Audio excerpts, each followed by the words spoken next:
where we are presently concerned with learning how to derive equations for half reactions.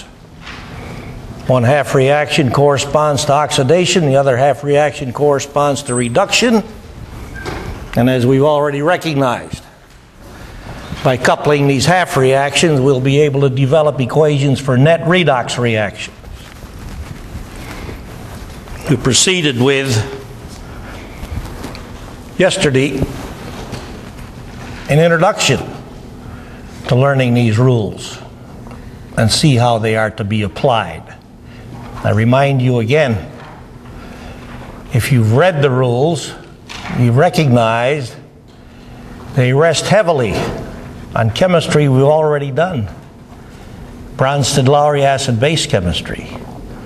Reactions in which salts of limited water solubility are produced. Complex ions and their stabilities. Now what we're going to do before we proceed from your point of progress yesterday is to consider a short series of demonstrations of redox reactions, from which we'll develop the half reactions and then use the information associated with this development to write a short half reaction table, written just like the one in chapter 22, table 2. In this case, we're only going to develop 6 half reaction equations. And after developing the reaction equations based on our results, we'll line them up in order of relative strength, just like in the table in the notes, with the strongest reducing half reaction at the top, which means on the left side we'll have the strongest reducer.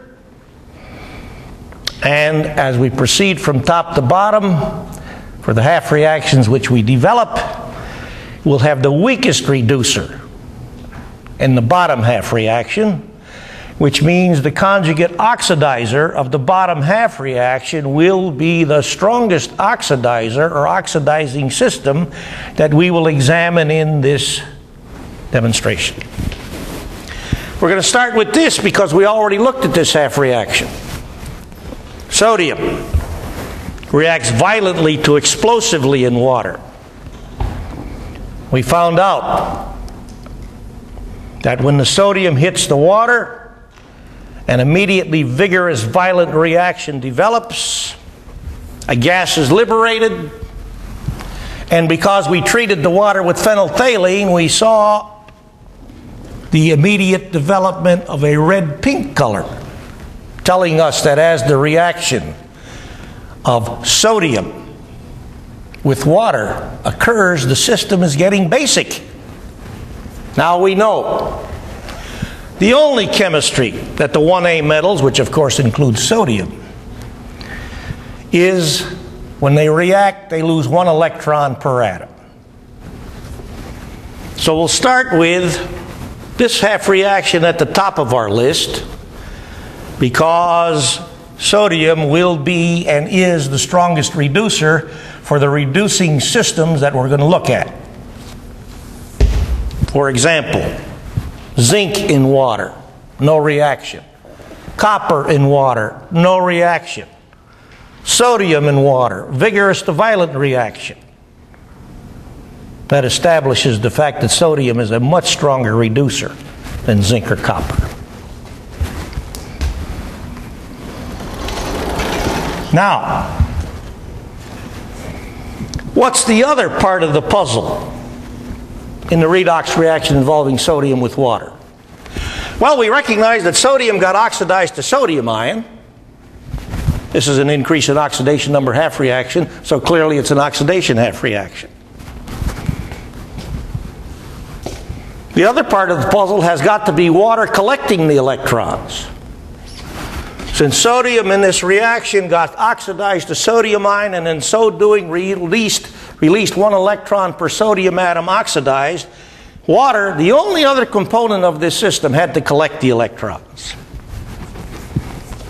So we'll start by realizing Since sodium is neutral and water is neutral, if sodium reacts to become a positive ion, this reaction has got to involve the production of negative ions.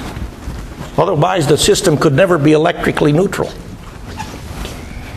Is there a negative ion with which we are familiar that's derivable from water and which at the same time accounts for why the system became basic as sodium-reduced water?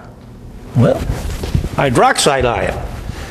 We'll take advantage of this information since we already learned about this stuff back in chapter 18. Now, what's the gas? Well, sodium ion's not a gas. Hydroxide ion's not a gas. So whatever this gas is, it's got to be derived from the component elements of water, which means hydrogen, oxygen, or both as the likely possibilities. Do you recall that last time we looked at the reaction of oxygen with hydrogen to make water? And when we looked at that, we realized as hydrogen reacts with oxygen to make water, hydrogen is the reducer because hydrogen gets oxidized. Hydrogen in the water molecule develops a +1 oxidation state. Whereas oxygen, on reacting with hydrogen, converted to a -2 oxidation state atom in water. So in that reaction, hydrogen oxidized reduces oxygen, oxygen reduced converts to -2 oxidation state oxygen in the water molecule. Now, that reaction involved the production of water. Now we're turning the tables around in which water's getting reduced to make a gas. Well, if we looked at the water reaction in reverse, if we looked at the electrolysis of water into hydrogen and oxygen, for that reaction, what would be the oxidation product? What would be the reduction product? If water converts by electrolysis to hydrogen and oxygen.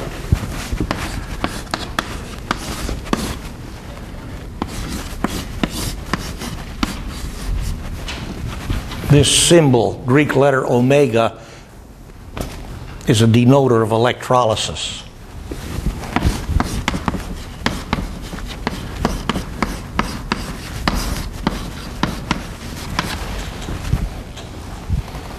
So for this half reaction, water has got to be the oxidizer as well as the reducer since it's the only reactant. But what's the oxidation product? By this reaction, which of these gases is produced by oxidation?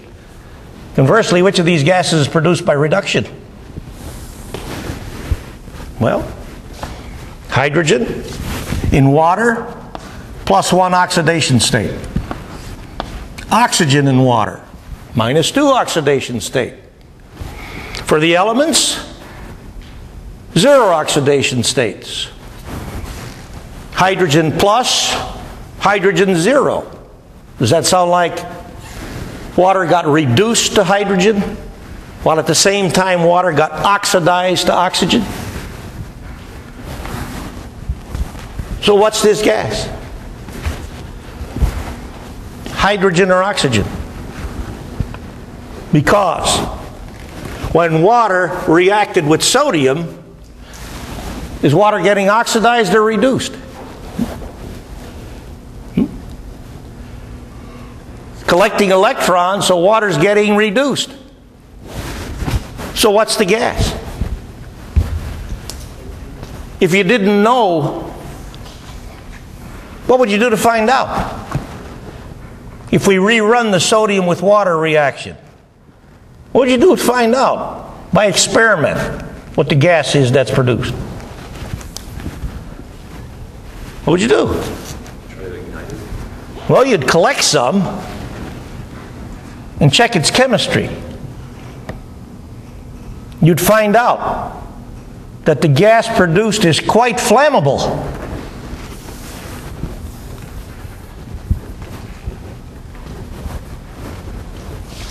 Is this stuff flammable? Is this stuff flammable? Did you learn this in 2045?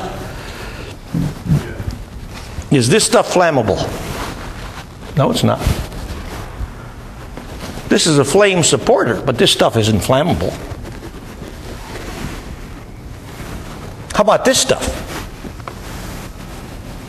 This stuff flammable?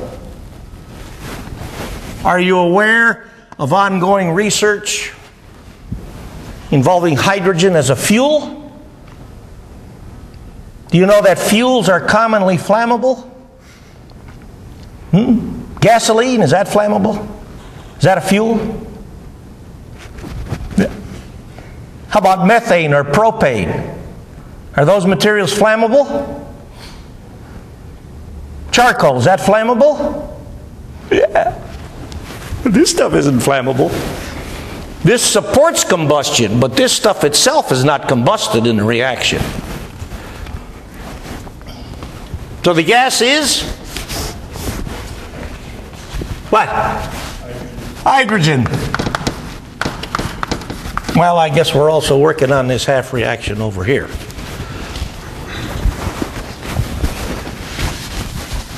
Again, we realized in the reaction with sodium, water is the electron collector. Water gets reduced. And when you reduce water, you make hydrogen. When you oxidize water, what do you make? What do you make? Oxygen. That's what we're looking at. Now, you don't make hydrogen alone by reducing water, because you got to make something that's got oxygen in its composition. In this case, beside hydrogen, we made hydroxide ion. And as we proceed with examination of the rules of the road for developing half reactions, we'll find out that when water is oxidized, making oxygen, beside oxygen, what's produced? Any idea? Hydronium ions. We'll look further at that shortly. Now, here's our skeleton. Water got reduced. The products are hydroxide ion and hydrogen. Is this an equation?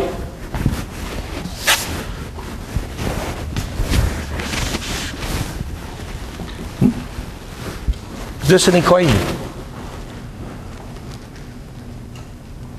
Is this an equation?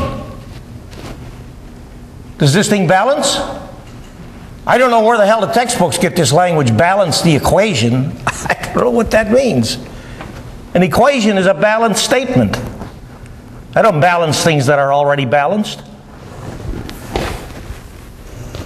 This is not an equation. It's not balanced. I call it a skeleton. It's got the correct formula for the reactants, of which there's only one. It's got the correct formula for the products, of which there are two. But it's not balanced. What do I do to establish balance?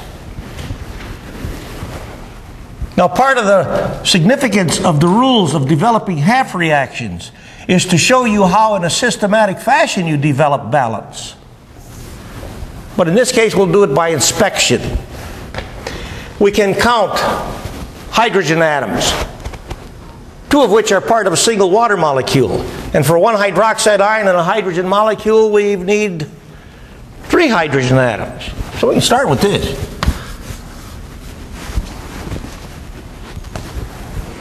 Well, now, 2 oxygens, 3 hydrogens, 1 oxygen.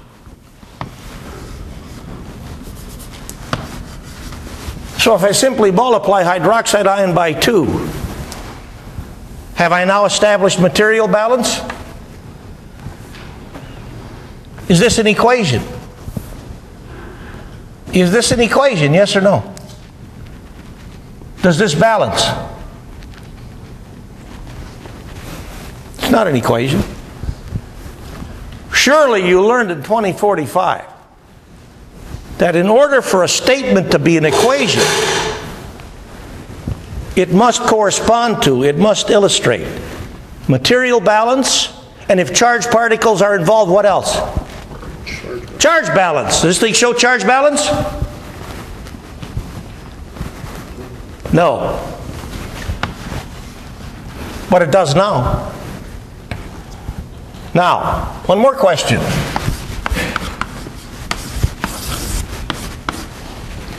From a single water molecule, is it imaginable that I can produce a hydrogen molecule? From a single water molecule, is it imaginable that I can produce a hydrogen molecule? Is it imaginable? How many H atoms do I need to make a hydrogen molecule? 2. Has this got 2 H atoms in it? Yep. So from a single water molecule, I can imagine the production of a hydrogen molecule. But why does that not happen in water solution? Why is this not a possibility in water solution?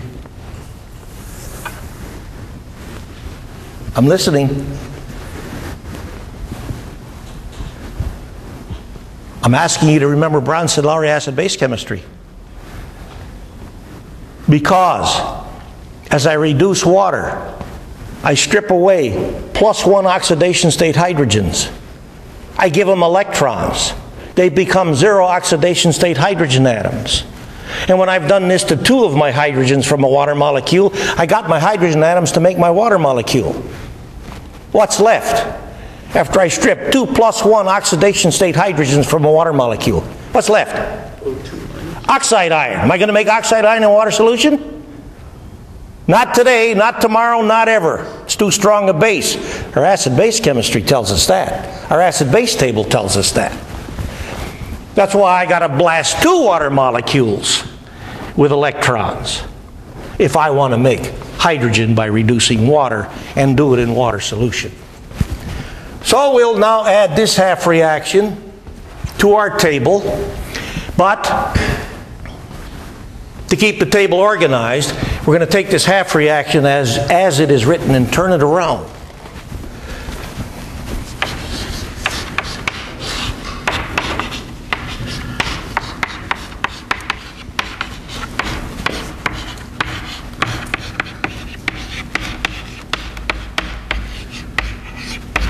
Because as the table shows that's in our notes, we want all the half reactions that we're writing to be electron releasers. We want all our half reactions to show oxidation. Oxidation of the reducer on the left of the reaction arrow, and oxidation product, the conjugate oxidizer of these reducers, on the right of the reaction arrow. Now, do you think it's fair, in having done this, that we inserted half reaction 2 above half reaction 3? Because if this is fair, hydroxide ion plus hydrogen as a reducer or reducing system, hydroxide ion plus hydrogen does what to this thing? Remember the acid-base table? The acids are getting stronger from bottom to top. Our reducers are getting stronger from bottom to top. That means the conjugate oxidizers of these reducers are getting stronger in which direction? Bottom to top or top to bottom? Top to bottom. Well, I ran out of space here, so I'll do this. Just like the acid-base table. If the acids are getting stronger from bottom to top, then the bases, the conjugate bases of these acids, got to be getting stronger from top to bottom. Because the strongest acid is partnered up with the weakest conjugate base, just like our strongest reducer is partnered up with the weakest conjugate oxidizer. Sodium ion is an oxidizer exclusively, but it's a lousy, weak oxidizer. Because if you reduce this stuff, you're going to make this stuff, and this stuff is damn reactive, damn potent, damn strong. This stuff is quite stable. I've told you previously, have I not, about the sodium ion tongue test?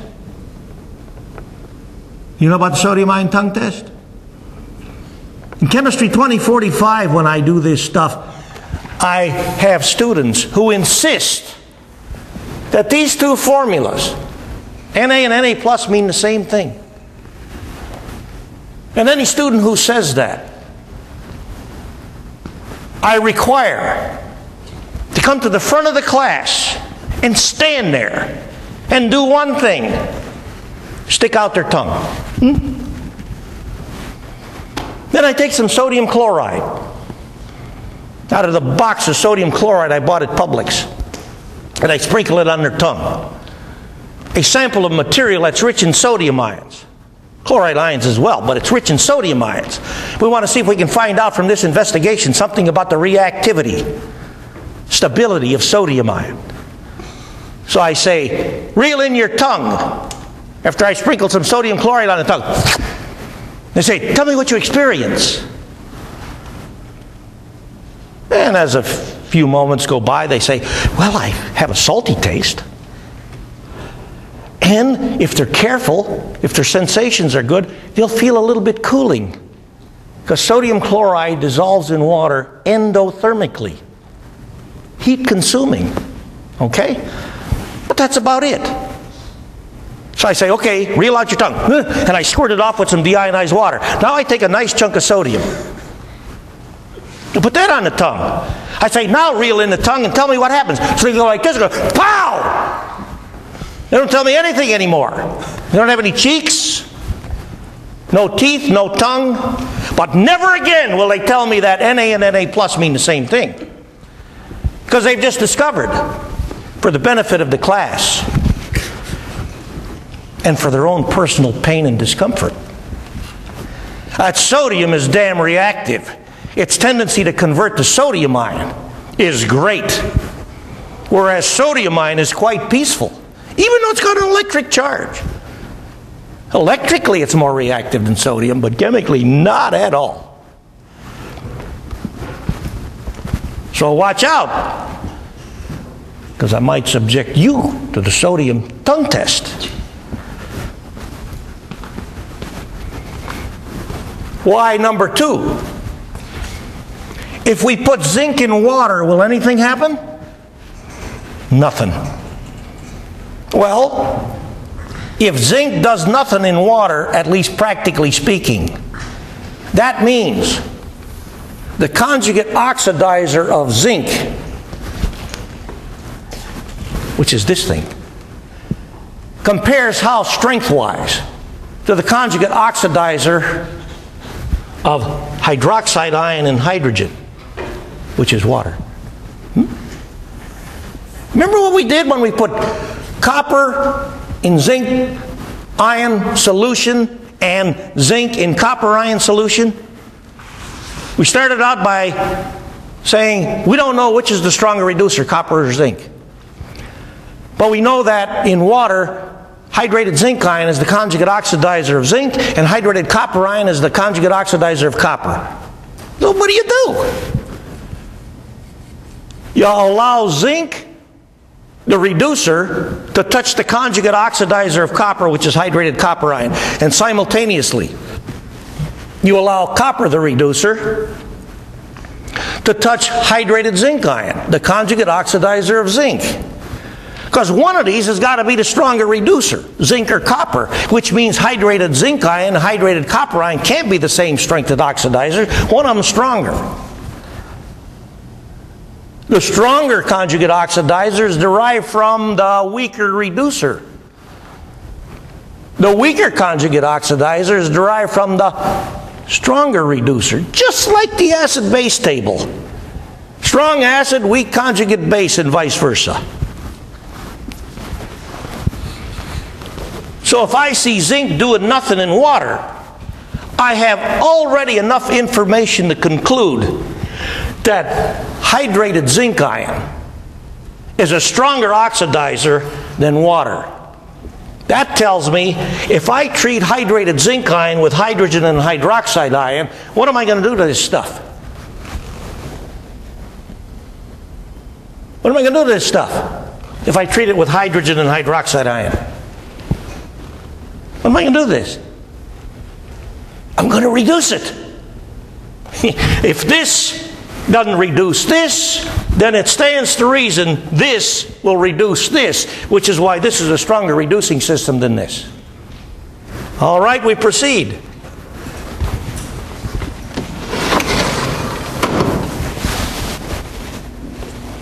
We're now going to consider zinc in sulfuric acid solution, because zinc in water does nothing.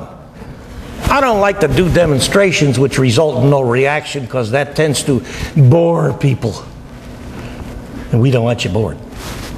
Now, simultaneously, we're going to consider copper in 1 molar sulfuric acid solution. But to get at the copper, pardon me, in the 1 molar sulfuric acid solution, I'm going to take a strip of copper right here, put it in a beaker, and I'm not going to treat it with 1 molar sulfuric acid solution. I'm going to treat it with 9 molar sulfuric acid solution. Do you believe that if 9 molar sulfuric acid solution will not oxidize copper, 1 molar sulfuric acid solution will not oxidize copper? Is that fair? So here's our 9 molar, if I can be sure I got the right one, sulfuric acid solution. I'll leave this reagent bottle stand there. And I'll put zinc in this beaker. And here's 1 molar sulfuric acid solution. Now remember, when we did the zinc ion experiment, we already have learned that zinc is a stronger reducer than copper. Which means we've already learned that hydrated copper ion is a stronger oxidizer than hydrated zinc ion. But now we're trying to find out if the ingredients of sulfuric acid solution, either at 1 molar or 9 molar, are capable of oxidizing zinc and or copper.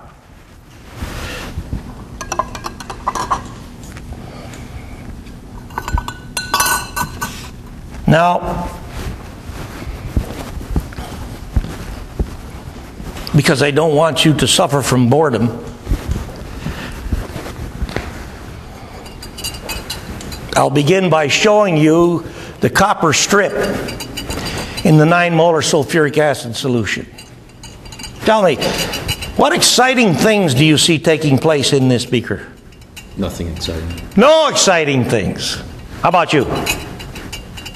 I neither. I see no exciting things going on in here.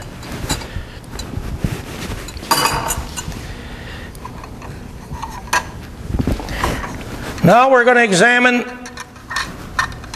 the beaker which contains the zinc in contact with 1 molar sulfuric acid solution. Well, you folks were unexcited. Let's see if we can change that. Anything going on in here? What? Cloudy, bubbling. Cloudy, bubbling. If bubbling is taking place, what's that mean? Gas is being used. Gas is being produced. Hydrogen. Do you agree? Yep. You agree. You folks agree? Wonderful. Now, I'm going to shut this reaction down.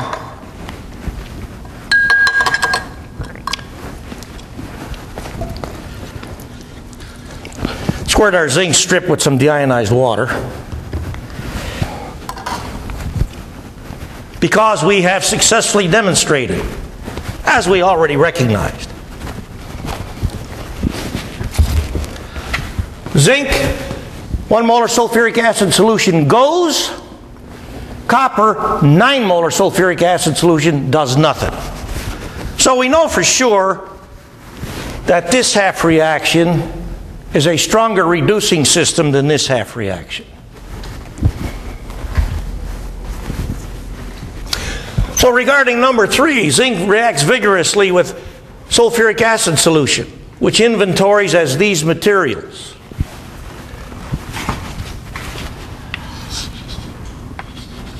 As a gas.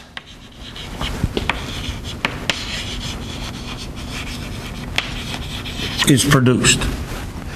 So, with this information, let's see if we can get at half reaction number 4.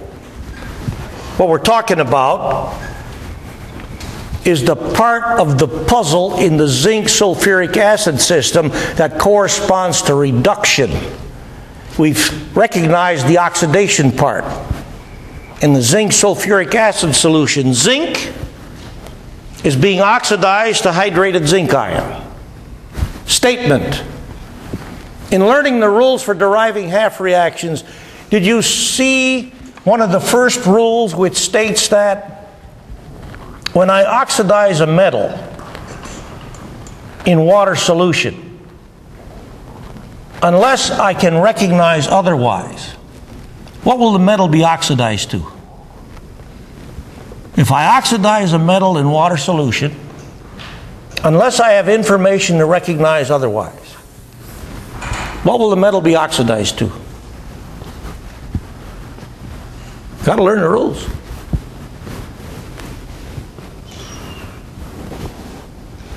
Does it look like a hydrated metal ion? Particularly if the metal ion is multiply charged.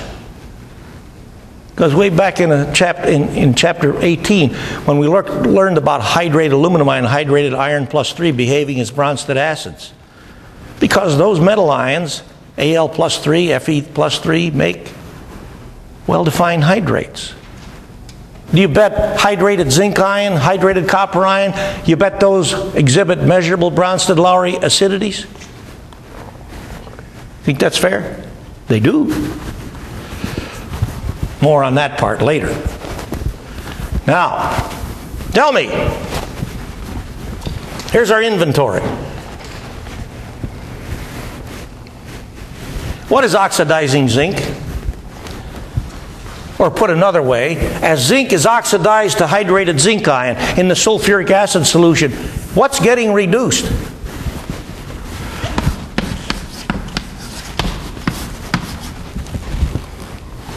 What's collecting the electrons? Is it water? Have we not recognized zinc in water does nothing? Well, it's not water. So the oxidizer of zinc is this or this? What do you think it is? Hydronium ion or hydrogen sulfate ion? And we also recognize that a gas is produced. What do you think the gas is? We recognized a moment ago that when water gets reduced, you make hydrogen, not oxygen. Now we're talking about reducing hydronium ion or hydrogen sulfate ion and make a gas. What's the gas? What's getting reduced? Well, let's start with the gas. If we trap the gas and analyze it, we'll find out, as some of you have already suggested, that the gas is hydrogen.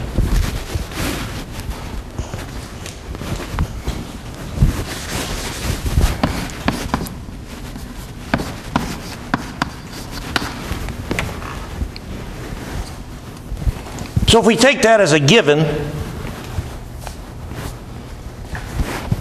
we're realizing that either hydronium ion or hydrogen sulfate ion, or both, as they oxidize zinc, are getting reduced to hydrogen. Now when we reduced water to hydrogen, which sodium was capable of doing, we clobbered +1 oxidation state hydrogens in the water molecule to turn them into 0 oxidation state hydrogens in order to make our hydrogen molecule. Well, if we're making hydrogen again, then it stands to reason we are got we've got to murder +1 oxidation state hydrogens. Which of these is the better source of +1 oxidation state hydrogens? Which one? Hydronium ion. Why? Why is this a better source of +1 oxidation state hydrogens than this? Why? Why? Because it's a stronger Bronsted acid. Don't Bronsted acids give +1 oxidation state hydrogens? H pluses, isn't that a +1 oxidation state hydrogen? Did we not remind you that a whole lot of this redox stuff and these deriving half-reaction rules depends on acid-base chemistry? You got to keep that in mind all the time. So we've recognized that in this case, hydronium ions is collecting electrons and turning to hydrogen as the gas product. Well, I got to make something with oxygen in it. What do you think the something is that I'm making with oxygen in it? Now, before you start turning chemistry into some nonsense algebra game, keep in mind, don't forget, this 1 molar sulfuric acid solution. Do you believe that that is a considerably acidic solution? Of course. Do you think it's possible to produce something like hydroxide ion in sulfuric acid solution? I sure as hell hope not. So, back to hydronium ion. How many +1 oxidation state hydrogens do I have to clobber with electrons to make my H2 molecule? We already answered this question up here. Now let's answer it again. I got to clobber 2 of them, don't I? Now, if I take away a single +1 oxidation state hydrogen from a hydronium ion, what have I got left? If I take this from that, I got water. Does zinc reduce water? No. Question. Given that zinc does not reduce water, is it possible for me to get both my +1 oxidation state hydrogens to make my hydrogen molecule from a single hydronium ion? The answer is no. So how many hydronium ions do I have to murder? 2. And after I deprotonate a hydronium ion in acid solution, what does the hydronium ion become besides hydrogen? As I deprotonate hydronium ion in acid solution, the hydronium ion becomes what in addition to hydrogen? Right there.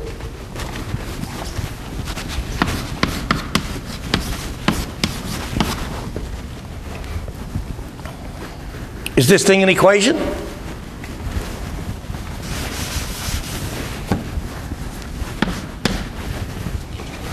Is this an equation? Hell no, this doesn't balance.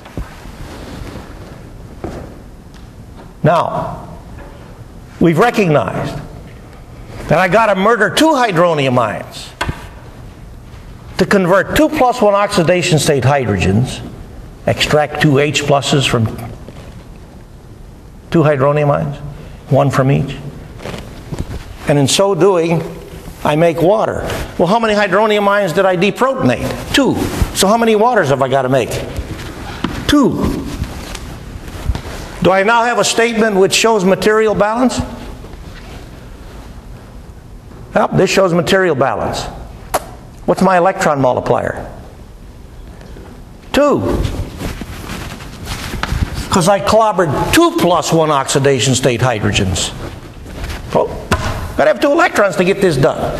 So we'll now take this half reaction, turn it around, so that systematically we can add it to this table we are developing.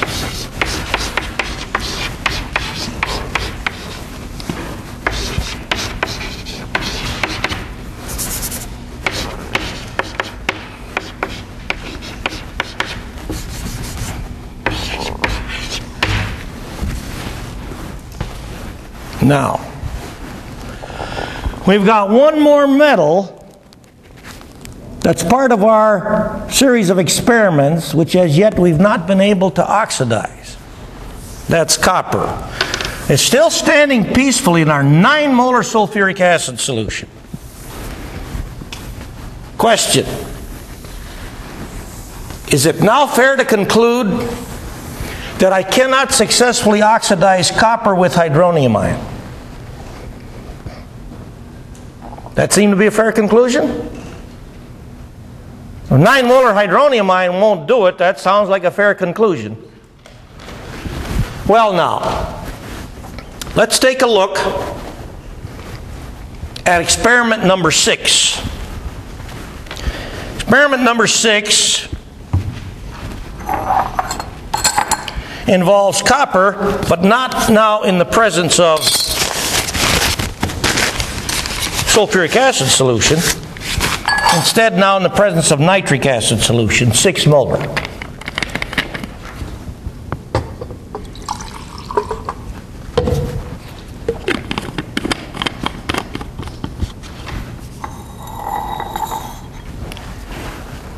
Here's our inventory.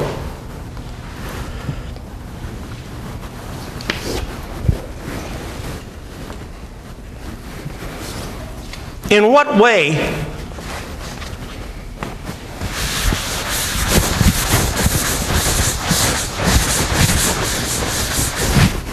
does nitric acid solution compare to sulfuric acid solution? Well, they're both rich in hydronium ion, and they both, of course, are rich in water. How are they different? The anion component. Hydrogen sulfate ion in sulfuric acid solution, nitrate ion in the nitric acid solution. Now, while we're talking, does anything seem to be happening in our copper nitric acid solution system? What's happening? We're seeing a blue color develop.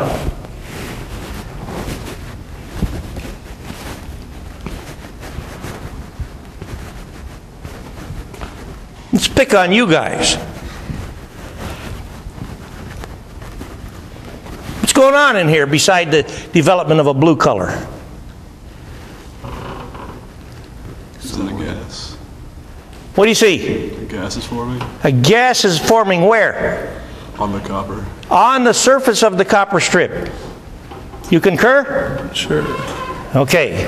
We got a gas being produced. When we oxidize sodium, we got a gas produced. When we oxidize sodium with water, when we oxidize zinc with the sulfuric acid solution, we got a gas. Now we're oxidizing copper with the ingredients of nitric acid solution, 6 molar, and again we're getting a gas as we develop this nice bluish color. Now, I think you already know that hydrated copper ion is this blue-colored species that's being produced. And as we let this reaction proceed, the intensity of the blue color will increase because we'll keep on making more hydrated copper ions. But the gas we're producing now is not a very friendly sort of stuff. So I'm going to shut down this reaction.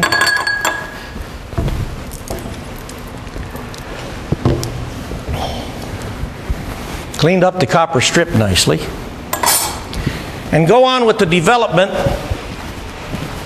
of half reaction 6.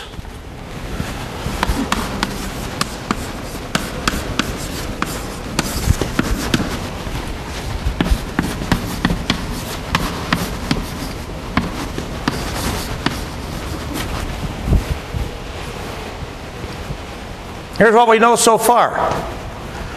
Something in nitric acid solution is collecting electrons, and by this process, one of the products, at least one of the products, is a gas.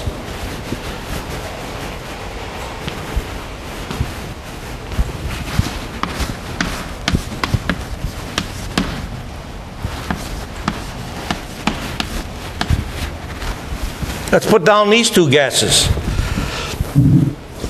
You think either of these gases are possible products of this reaction?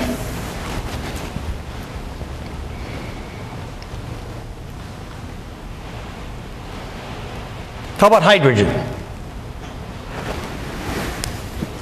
Do you think this reaction made hydrogen? Yes or no?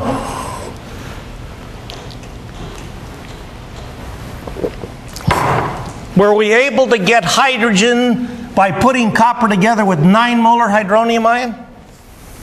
Here it is. Well, why in the hell should we get hydrogen from copper with 6 molar hydronium ion if we can't get it from 9 molar hydronium ion? Does it not seem reasonable that if you can't blow a mountain up with 2 sticks of dynamite, you're not going to blow it up with 1 stick? Does that seem fair? If I can get hydrogen from copper in contact with 9 molar hydronium ion, why should I get hydrogen with copper in contact with 6 molar hydronium ion? That makes sense. So tell me, in the nitric acid solution, what is getting reduced? What is the source of our gas? The inventory's over there.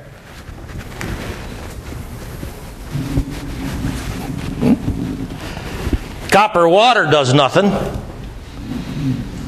Copper hydronium ion, as concentrated as 9 molar, does nothing. So what's getting reduced? There's your list. You only got 3 principal components of this system. Certainly you haven't forgotten about the importance of inventory.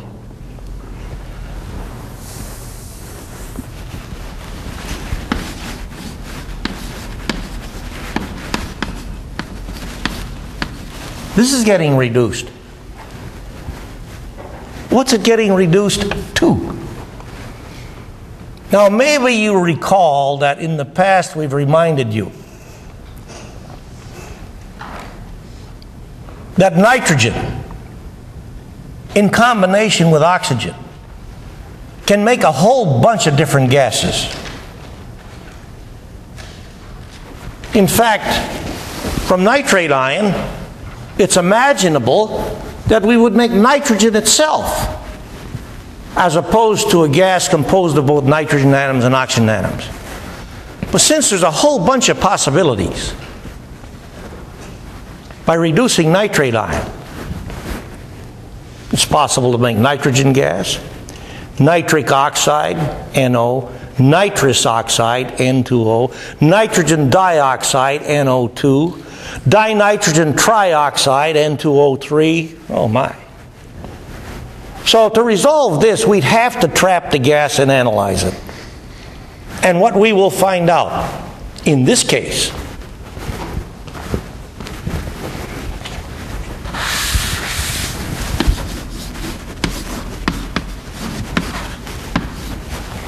is that our gas is nitric oxide. So that's more information now added to our skeleton. Tell me, do you realize that as this conversion takes place, nitrate ions becoming NO molecules, something has got to be happening to these other oxygen atom components of nitrate ion? Something's got to be happening to them. What's happening to them? Well, let's try to find out by subjecting nitrate ion to structure analysis. There's our Lewis structure for nitrate ion. I've also drawn it so as to show that this species is trigonal planar. The nitrogen central atom is sp2 hybridized. The bond angles are 120 degrees perfectly. It's a species which exhibits resonance.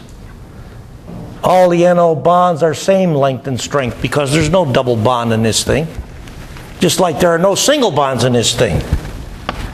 But so far, we haven't touched on what we are wishing to touch on, and that is what is happening to these other oxygen atom components of the nitrate ion.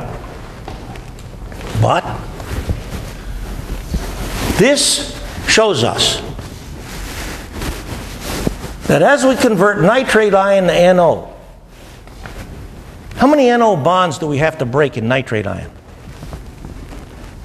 How many? Two.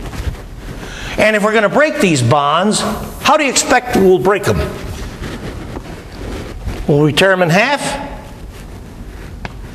Will we break them so that the electron pair, which is previously bonding, winds up in the valence environment of nitrogen? No.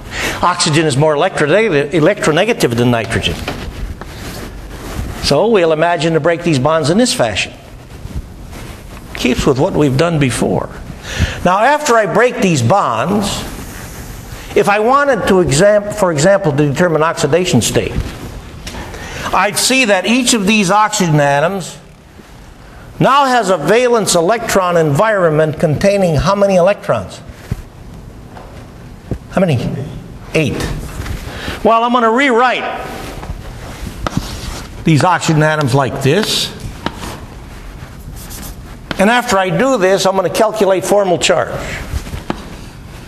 And I'll get 2 minus, or minus 2. And then I'm going to go and search my bank of knowledge of chemistry, which I got in chapter 18. And I'm going to say, what do I know about that stuff? What do I know about its chemistry? This oxygen with a minus 2 oxidation state. What do I know about it? It's one hell of a strong base, isn't it? Its name is oxide ion.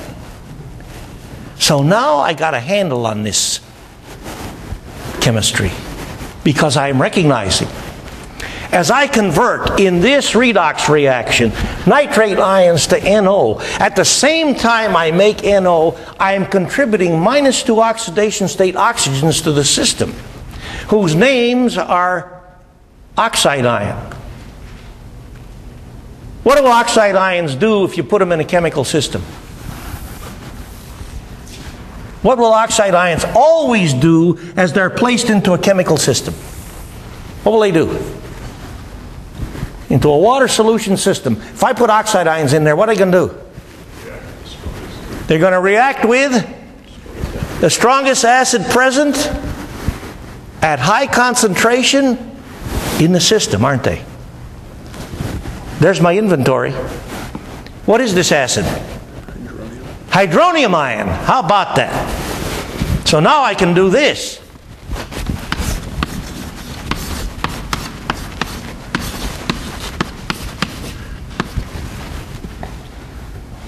I've realized that in this system, as I contribute minus 2 oxidation state oxygens, call them oxide ions, they will react with hydronium ion. Because oxide ion is a potent base. And hydronium ion in this system is the strongest acid I got going for me. Now, one more question.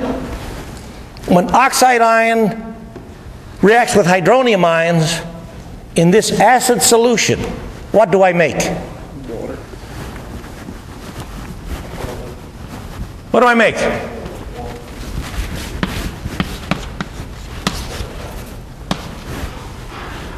Is this an equation? How do I turn this into an equation? What do I do to turn this into an equation?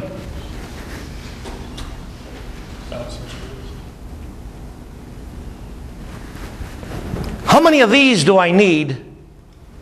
How many of these do I need to turn this into this? How many? 2 of them. Whoop. I got to give 2 H pluses to one of these to make it become this. And when I do this and strip H pluses from each of 2 of these, how many more of these do I make? You got to count. So how many of these total am I making? Goody. Now let's go back and look at this statement we're trying to turn into an equation. How many of these minus 2 oxidation state oxygens, call them oxide ions, do I have to pay attention to? 2. So how many hydronium ions do I need? 4. How about that?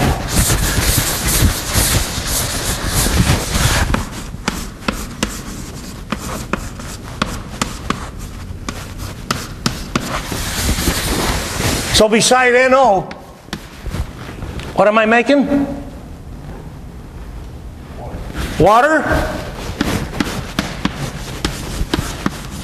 How many of them? 6. And now we have a statement that exhibits material balance because I've paid attention to every material component of the system.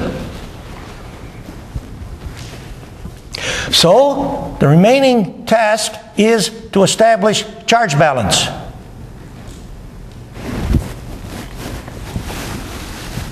Total moles charged so far on this side?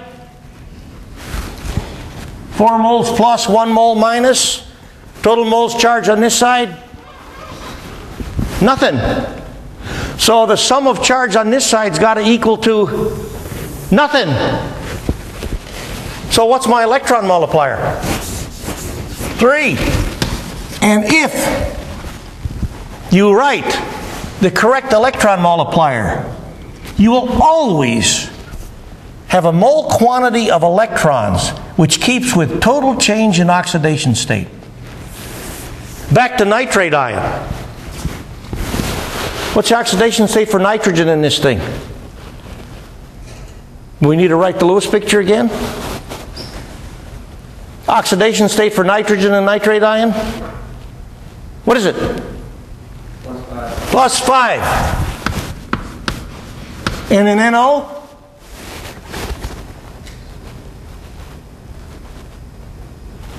Plus 2. If I want to go from a mole of plus 5 to a mole of plus 2, I got to give it 3 moles of electricity, don't I? Enough said. So we'll now add this remaining half reaction.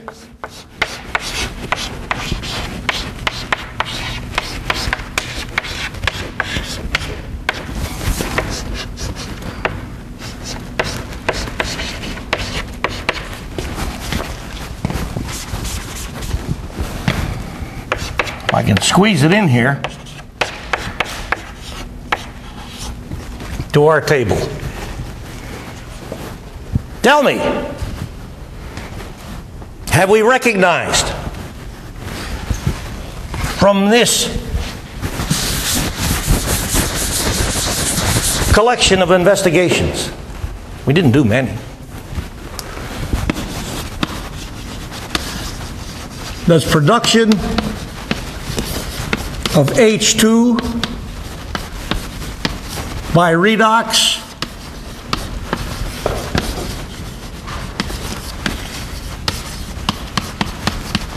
depend on pH?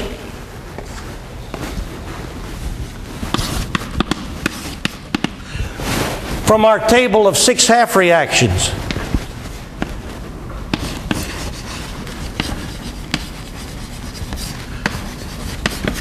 how many net redox reactions can have outcome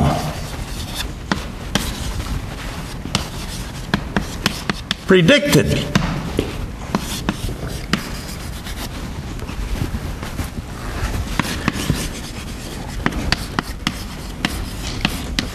from this table of 6 half reactions? Question: which of these reactions is most vigorous? Question: can copper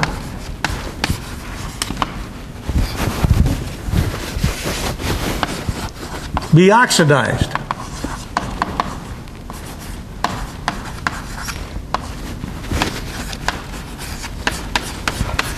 by nitrate ion?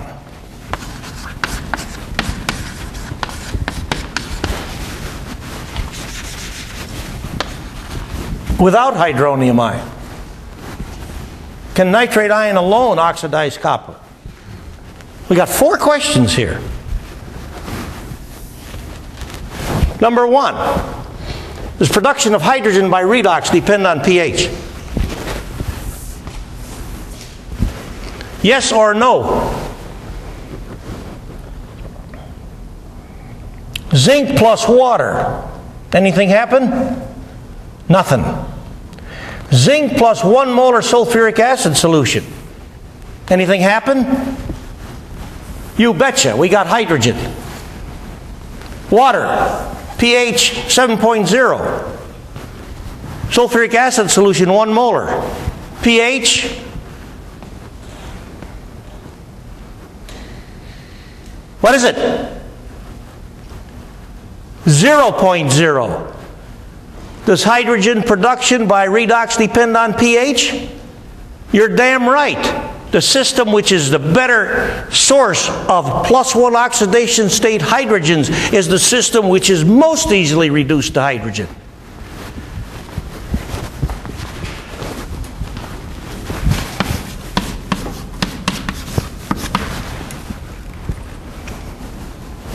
How many net redox reactions can I predict the outcome of from a thermodynamic standpoint from this simple table that we just created? How many?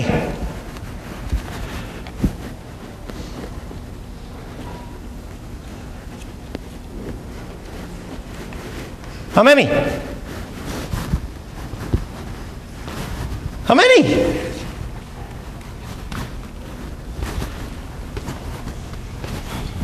Can I predict this with water? Can I predict this with hydrated zinc ion? Can I predict this with hydronium ion? Of course. Can I predict zinc with sodium ion? Of course. It's a no-go, but I can predict that. Because these reducers are getting stronger bottom to top and the oxidizers are getting stronger top to bottom. So I can take any reducer and from this table predict the outcome of the interaction between any of these reducers with any of these oxidizers. Now if I don't count a reducer in the presence of its own conjugate oxidizer, then I can predict 30.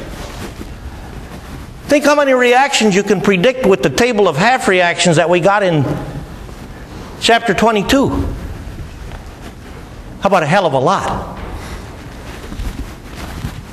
Which of these reactions is most vigorous?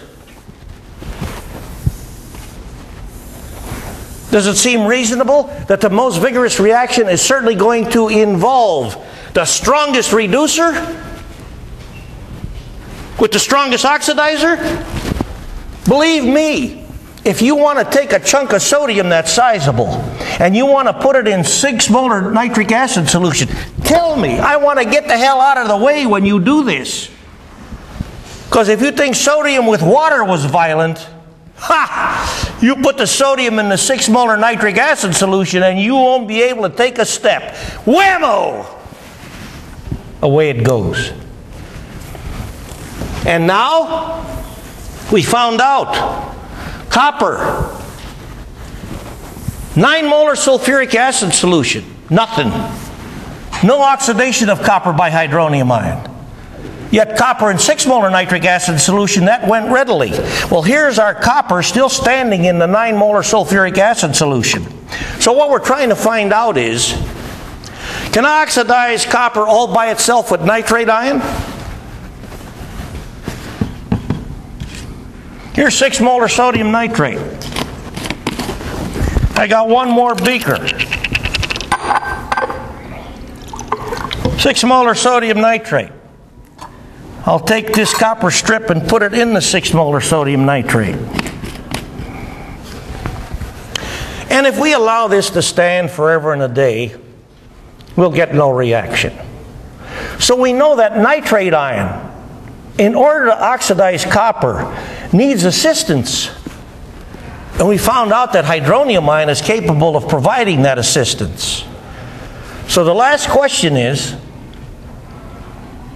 for today's considerations, here's my copper strip in 9 molar sulfuric acid solution. Nothing happening.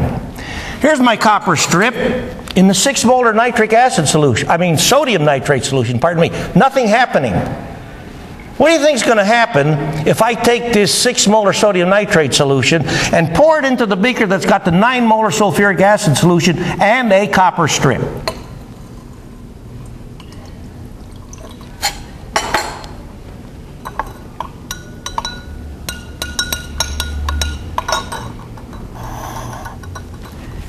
What do you think is going to happen?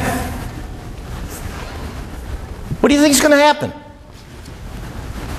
Or are you not thinking?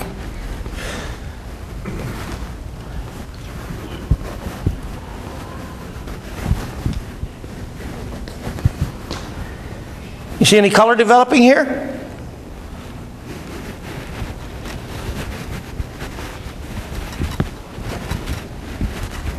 What do you see beside the beaker?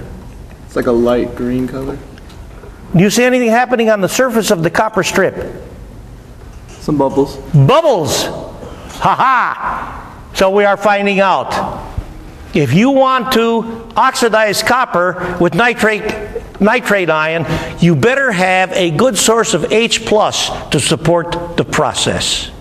We'll pick it up from this point next time.